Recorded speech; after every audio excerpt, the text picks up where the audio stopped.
how 2 years later you came to join Miles.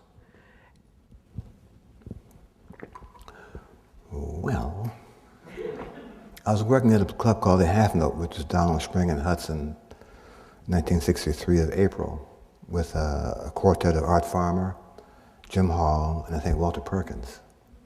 And we had 2 weeks at this club in New York, which is something I miss doing these days.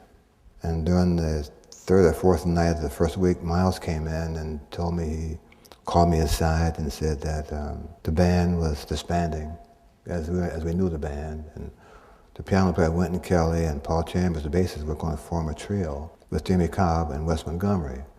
But Jimmy had agreed to stay with the band until he found a bass player to do this last 6-week tour that was already set in place.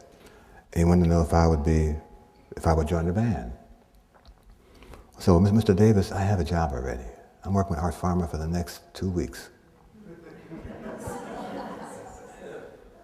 What? Yes. But if you ask Art Farmer, if he will let me out of his gig for the next 2 weeks, if he says okay, that's okay with me. If Art says no, I'll be at the Half Note for the next 10 nights.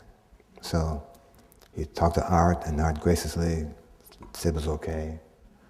I think that was established my relationship with Art and mine with Miles.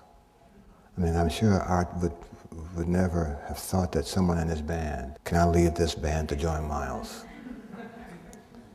And I'm sure Miles would never have thought that some guy would say, I'm busy, can you ask my boss to let me off?